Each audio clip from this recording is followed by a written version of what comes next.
Hello friends, कैसे हैं आप सभी। आशा करता हूँ आप सभी स्वस्थ होंगे। आज हिंदी साहित्य का इतिहास के अंतर्गत रीतिकाल पर यह हमारी पहली वीडियो है। इस वीडियो में भी आपको 25 प्रश्नों की श्रृंखला मिलेगी और 26वां प्रश्न आपके लिए होगा। इससे पहले भक्तिकाल, आदिकाल, हिंदी साहित्य का इतिहास या फिर हिंदी व्याकरण पर विभिन्न विभिन्न प्रकरणों पर वीडियोज अपलोड की जा चुकी हैं। आप सभी उन सब के प्रैक्टिस सेट को करने के लिए डिस्क्रिप्शन बॉक्स में जा सकते हैं। आइए हम शुरू करते हैं। निम्नलिखित पंक्ति किस रचनाकार की है, हमें इन पंक्तियों के रचनाकार को बताना है।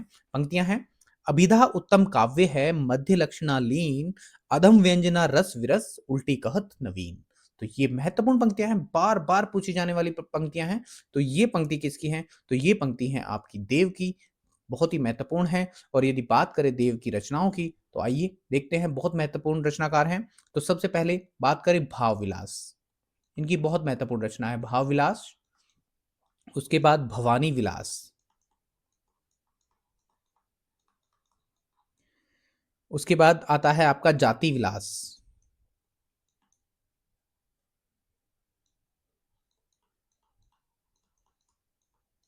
देवचरित्र,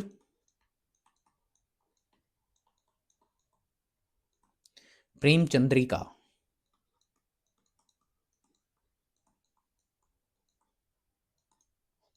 तो ये कुछ इनकी महत्वपूर्ण रचनाएं हैं। आगे भी हम इनकी रचनाओं को देखते रहेंगे। चलिए अगले क्वेश्चन पे बढ़ते हैं। आचार्य रामचंद्र शुक्ल ने रीतिकाल का आरंभ किस कवि से माना है?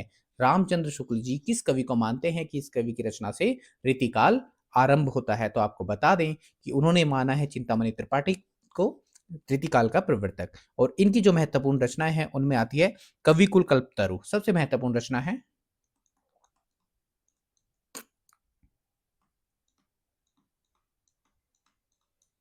कविकुल कल्पतरु।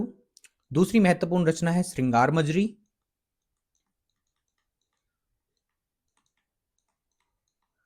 और रसविलास।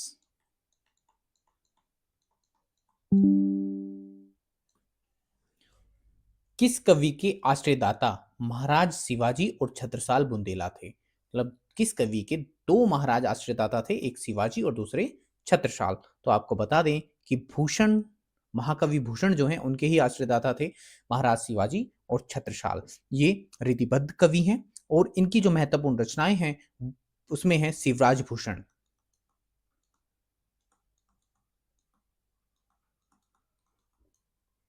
शिवा बावनी,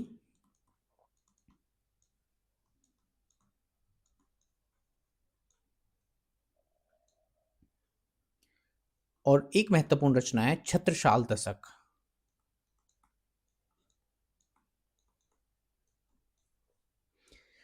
आचार्य शुक्ल ने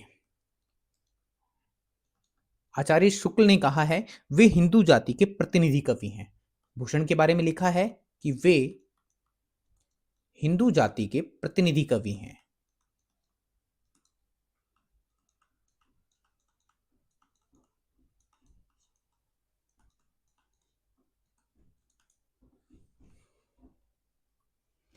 राजा जयसिंह के दरबारी कवि कौन थे? तो जो राजा जयसिंह के दरबारी कवि हैं वो थे बिहारी जी, जिनकी एक महत्वपूर्ण रचना है बिहारी सतसई।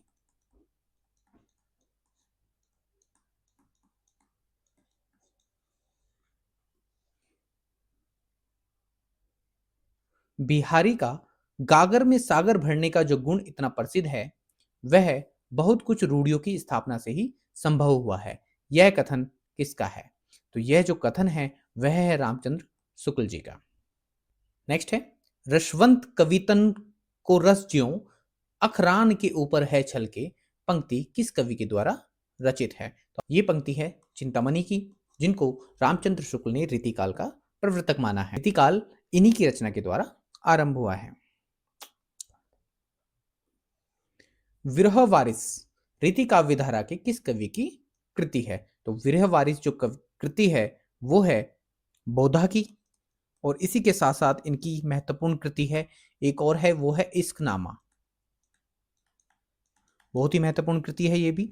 और यदि ठाकुर की बात करें, बहुत महत्वपूर्ण कवि हैं, तो इनकी दो कृति पाई जाती हैं, ठाकुर शतक और ठाकुर ठसक।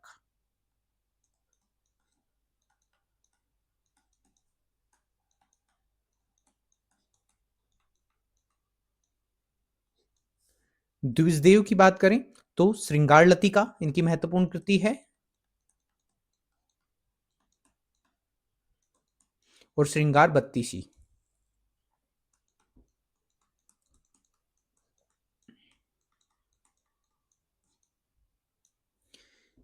आलम, इसमें आलम केली बहुत महत्वपूर्ण रचना है इनकी, और सुदामा चरित। आपको बता दें कि सुदामा चरित्र आलम के अलावा और दो कवियों ने लिखा है, जिसमें एक आते हैं नंददास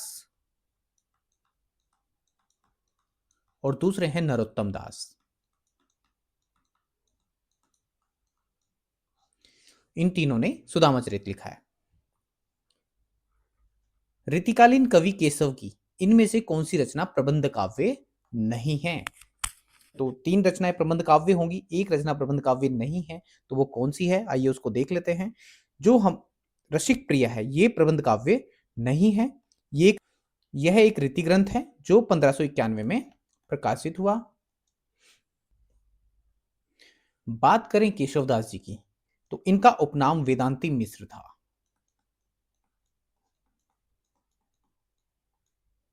और ये निम्बार्क संप्रदाय में दीक्षित थे। यदि संप्रदाय की बात की जाए तो ये निम्बार्क संप्रदाय में दीक्षित थे। और डॉक्टर विजयपाल, अब केशवदास जी के महत्वपूर्ण तथ्य हैं इनके बारे में। डॉक्टर विजयपाल ने इनको क्या कहा? डॉक्टर विजयपाल, इन्होंने इनको कहा है कोर्ट का कवि।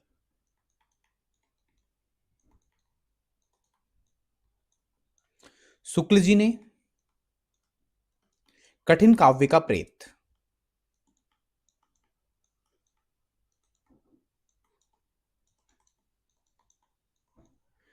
और डॉक्टर नगेंद्र, यहां पर तीन व्यक्ति हैं जो रीतिकाल का प्रवर्तक इनको मानते हैं कि रीति काव्य का प्रवर्तक इन्होंने कहा है। आचार्य विश्वनाथ प्रसाद मिश्र,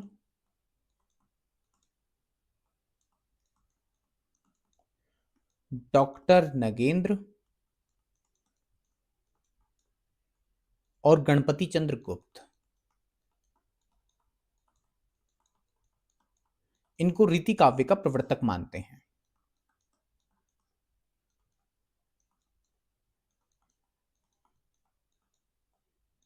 शुक्ल जी ने किसको माना था रीति काव्य का प्रवर्तक? इन्होंने ही माना था चिंतामणि को, चिंतामणि त्रिपाठी। तुलसी गंग दुयो भये सुकविन के सरदार, यह कथन इनमें से किसका है? तो यह महत्वपूर्ण कथन है भिखारीदास जी का, जिसमें इन्होंने तुलसीदास और गंग कवि की प्रशंसा की है। ऑप्शन सी आपका बिल्कुल सही होगा। यदि बात करें भिखारीदास के ग्रंथों की, तो छंदावर्ण पिंगल,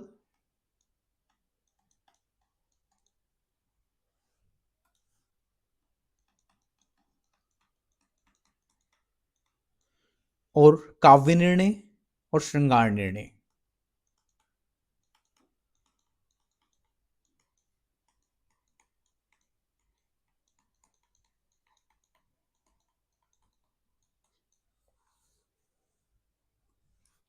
निम्नलिखित में से कौन सा ग्रंथ केशवदास द्वारा रचित है? तो केशवदास के द्वारा कौन सा रचित है? तो हम बता दें कि विज्ञान गीता ही केशवदास के द्वारा रचित है। बहुत ही महत्वपूर्ण ग्रंथ है।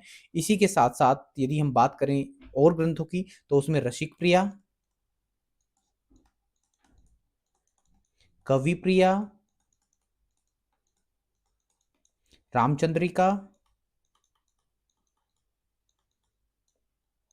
जहांगीर जस चंद्रिका,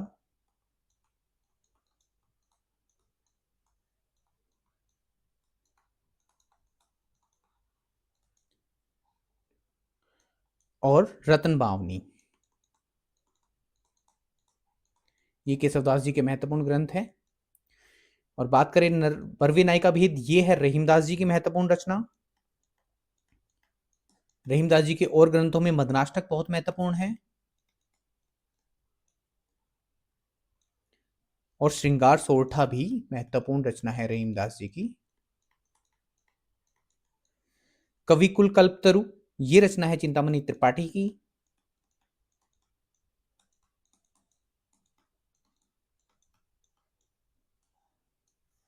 और काव्य अलंकार, ये अलंकार संप्रदाय के प्रवर्तक भामे की रचना है।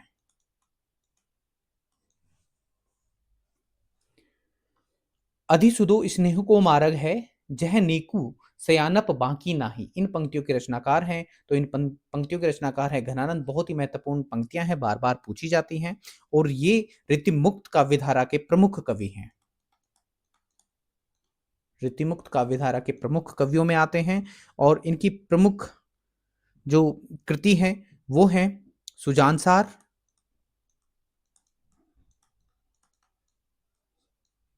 इश्क लता,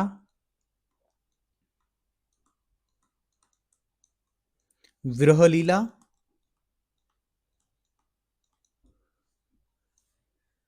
शुक्ल जी ने, रामचंद्र शुक्ल जी ने घनानंद को साक्षात रसमूर्ति कहा है।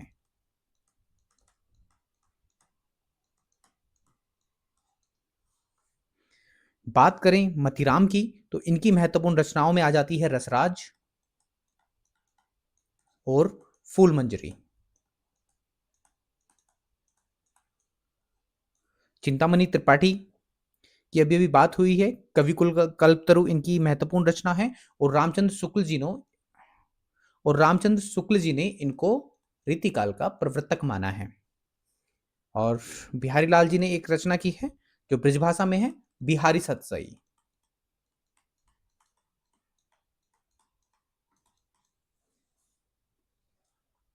यद्यपि सुजात सुलक्षणी सुब्रन सरस सुवृत भूषण बिनु न बिरजाई कविता बनिता मीत। ये किसकी रचना है? बार बार पूछी जाने वाली पंक्तियां हैं, बहुत ही महत्वपूर्ण पंक्तियां हैं, और ये पंक्तियां हैं केशवदास जी की। ऑप्शन ए आपका बिल्कुल सही होगा। ब्रिज भाषा के श्रृंगारी कवियों की परंपरा में इन्हें अंतिम प्रसिद्ध कवि समझना चाहिए। मतलब श्रृंगारी कवियों की परंपरा में कौन अंतिम कवि थे, और रामचंद्र शुक्ल जी ने यह तथ्य किस कवि के बारे में लिखा है? तो आपको बता दें, यह तथ्य लिखा गया है द्विजदेव के बारे में, और द्विजदेव महाराजा मानसिंह ही द्विजदेव थे, इन्हीं का नाम था महाराजा मानसिंह। ये अयोध्या के राजा थे।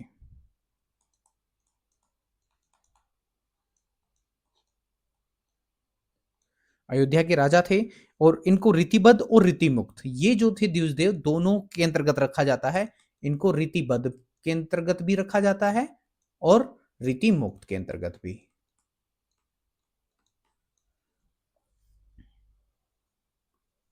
रीतिकालीन कवि भूषण की कविता का मुख्य संवेदनात्मक स्वर क्या है? तो जो रीतिकालीन कवि हैं कवि भूषण, इनके जो संवेदनात्मक स्वर है वो है प्रशस्तिप्रक। ऑप्शन सी आपका बिल्कुल सही होगा। इनको वीर रस का कवि कहा जाता है, भूषण को वीर रस के कवि कहकर उपाधित किया गया है। और चित्रकूट के सोलंकी राजा रुद्र ने कवि भूषण की उपाधि दी इनको। जो भूषण की उपाधि दी है वो चित्रकूट के सोलंकी राजा ने दी है।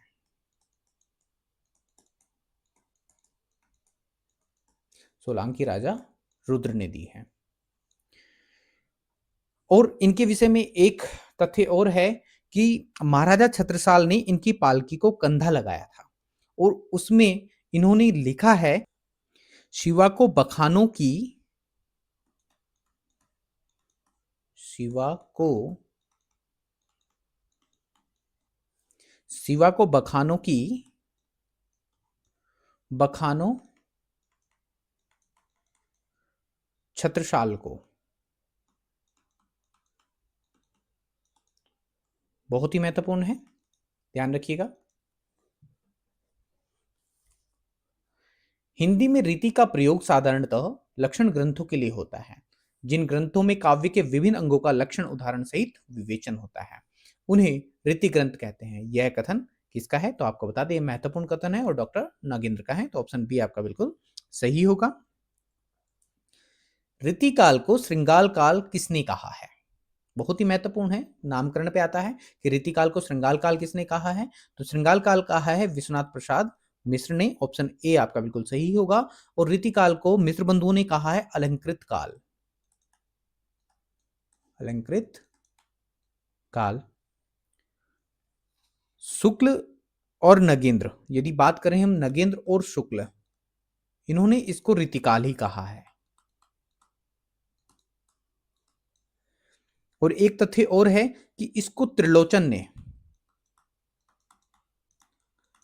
ने अंधकार कहकर संबोधित किया, अंधकार काल कहकर।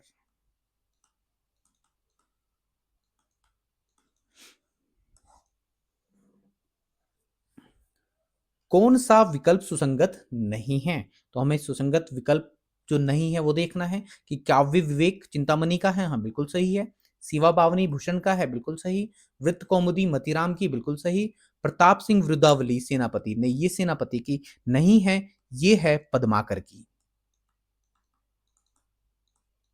तो ऑप्शन डी आपका बिल्कुल सही होगा। आलम, घनानंद, बोधा, ठाकुर किस काव्य धारा के कवि हैं? तो ये जो महत्वपूर्ण कवि हैं और ये है रीतिमुक्त काव्य धारा के कवि, ऑप्शन सी आपका बिल्कुल सही होगा। यदि बात करें हम रीतिबद्ध की, तो रीतिबद्ध में जो नाम आते हैं उनमें केशवदास, चिंतामणि, भूषण और देव महत्वपूर्ण नाम है। और रीति सिद्ध की बात करें तो यहां पर बिहारी सबसे पहले, उनके बाद सेनापति और द्विजदेव, जो दोनों में आते हैं, द्विजदेव रीति मुक्त में भी और रीति बद्ध में, रीति सिद्ध में भी और रीति बद्ध में भी। और विंद कवि रीति मुक्त के अंतर्गत आपको बता दिया है। किस विकल्प में सभी रचनाएं भिखारीदास की हैं? हमें भिखारीदास की रचनाएं देखनी है कि किस विकल्प में है। हम देख रहे हैं कि यहाँ पे श्रृंगार निर्णय तो भिखारीदास का है, परंतु जो रसराज है वो किसका है? वो मतीराम का है। और वृत्त विचार भी आपका भिखारीदास का नहीं है, ये है दशरथ का। बात करें काव्य निर्णय की, काव्य निर्णय भिखारीदास का है, बिल्कुल सही बात है। और शब्द रसायन भिखारीदास का नहीं है, ये है देव का। काव्य विकास, हाँ ये है। अब बात करें रस रत्नाकर की, तो ये भिखारीदास का नहीं है, ये है सूरती मिश्र का।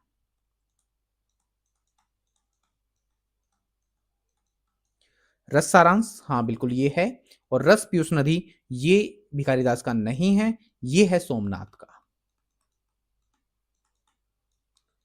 आगे देखते हैं काव्य निर्णय, हाँ बिल्कुल ये है, रस सारांश भी है और छंदोवर्ण पिंगल भी इन भिखारीदास की रचना है। तो ऑप्शन डी आपका बिल्कुल सही होगा। मतीराम से संबंधित कौन सा कथन सही नहीं है? तो यहां पर हम देख लेते हैं, सभी कथनों के बारे में विचार करते हैं। रसराज और ललित ललाम इनकी विशिष्ट ख्याति के मुख्य आधार है, बिल्कुल सही बात है। मतीराम की बात हो रही है तो बिल्कुल सही है। रसराज श्रृंगार रस और नायिका भेद का ग्रंथ है, ये भी बिल्कुल सही तथ्य है। रसराज के नायक नायिका अत्यधिक चतुर और क्रियादिग्ध है, नहीं ये यहां पर संदिग्ध है। अगला देख लेते हैं पहले। ललित ललाम में अलंकारों के लक्षण और उदाहरण दिए गए हैं, बिल्कुल सही बात है, ये बिल्कुल सही दिया है। परंतु यहां पर नायक नायिका के बारे में चतुर और क्रियादिग्ध दिया है, ये गलत है, क्योंकि जो इसके नायक थे वो निष्कपट थे और जो नायिका थी वो लज्जाशील थी।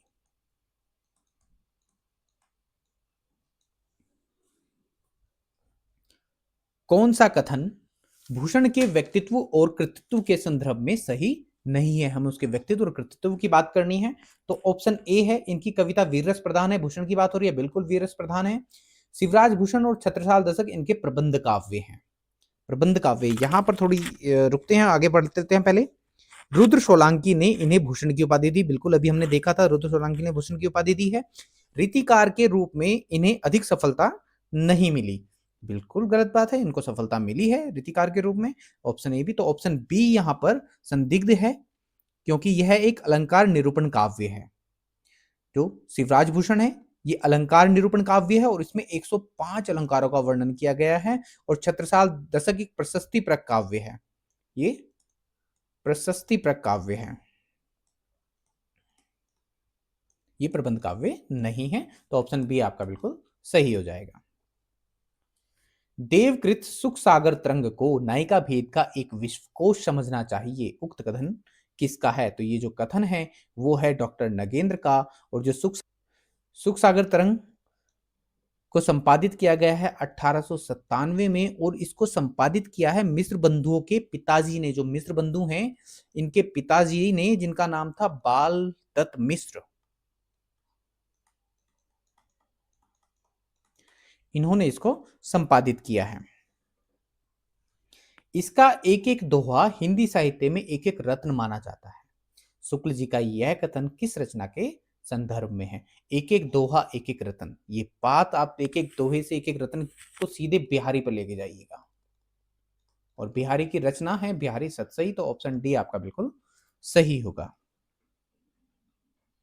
बिहारी दास जी के बारे में कुछ तथ्य देख लेते हैं कि इनका जन्म 1595 में हुआ था, और कहां हुआ था? ग्वालियर में। शुक्ल जी इनको रसवादी मानते हैं। शुक्ल जी इनको रसवादी मानते हैं, और नगेंद्र जी इनको ध्वनिवादी। जयपुर नरेश जयसिंह इनके आश्रयदाता थे। पदम सिंह शर्मा ने, बिहारी सतसई के बारे में बात करें तो पदम सिंह शर्मा ने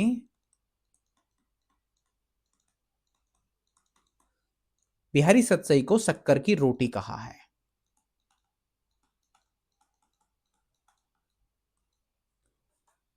हजारी प्रसाद द्विवेदी जी ने बिहारी सतसई को रसिकों के हृदय का हार कहा है। हजारी जी ने बिहारी सतसई को रसिकों के हृदय का हार।